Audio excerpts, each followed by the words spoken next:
I like to build personal connections with the students, and of course that's a little bit easier to do face-to-face than online.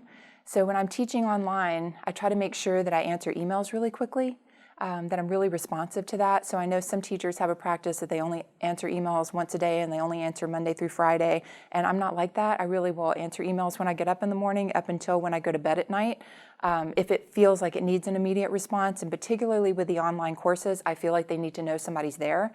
I also try to grade quickly. So I usually grade within 48 hours. It might go up to a week, depending on my personal schedule, but I try to grade within 48 hours so that they have information on how I graded the first assignment before they're moving on to the next assignment, so that they begin to understand what my expectations are. I think if you wait too long to grade, then students can be doing have the same issues over and over with how they're answering questions, and they're not getting feedback from you to try to modulate how they do it. I also have begun recently, and this is a kind of a new strategy on my part, of even with the undergraduates in the face-to-face courses, of allowing them to redo assignments. So if they haven't answered it, they misunderstood a question, or maybe I asked that they cite the textbook and they didn't cite the textbook, I do allow them to go back in and redo within a certain amount of time, like 48 hours or something like that, because I realize that the whole point is that they learn the material. So if I just give them a 0 and then they move on to the next thing, it means they didn't learn the material. So I do allow them to redo. Also, discussion boards I think are really important in the online courses, because that allows the students to connect with each other, and with me, but particularly in the online courses where they're not sitting together in class. I think it allows them to have their own discussions.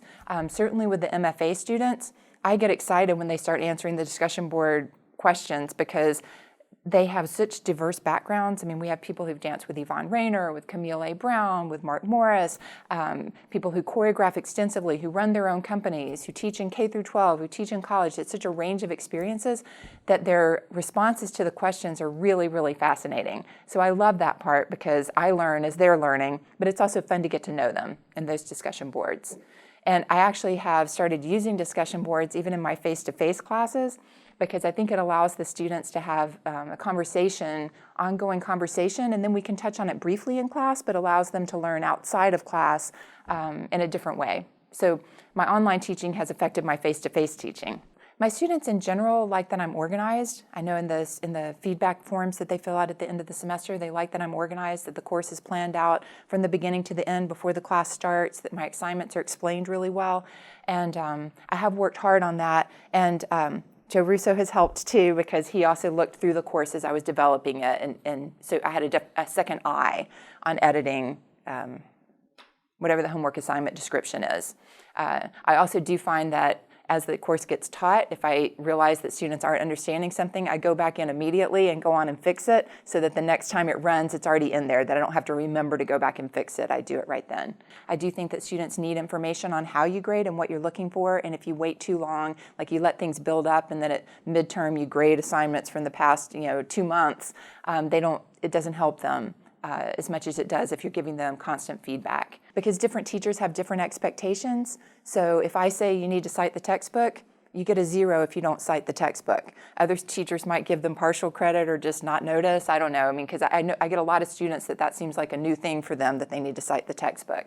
But if I'm requiring a textbook, I'm requiring it because it's a really good textbook and there's a lot of information in there, and that I want them to read it so that they're gaining all the information they can about the topic that the course centers on. I do use humor. Certainly when I'm teaching face-to-face, I use a lot of humor, and I tell a few personal stories. I try not to overburden them with that, but relevant stories which they like to hear about my teaching in the past. So stories about teaching in elementary school if I'm teaching one of the pedagogy courses, or stories about teaching in the undergraduate program if I'm teaching the MFA students. So they like that sort of, I guess it brings it down to real life as opposed to just sort of studying theory. Then you're seeing how the theory falls down into practice.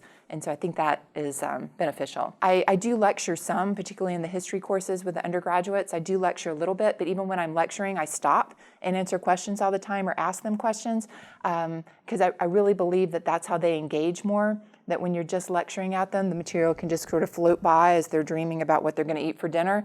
And so I really enjoy class discussions. And they often have insights that are really illuminating, that make me think about something in a different way. So I really do love class discussions. And not that I would eliminate lectures completely, but I tend to do more class discussion and hands-on activities. Like in the Dance for Children class, we actually teach on-site at Bradford School.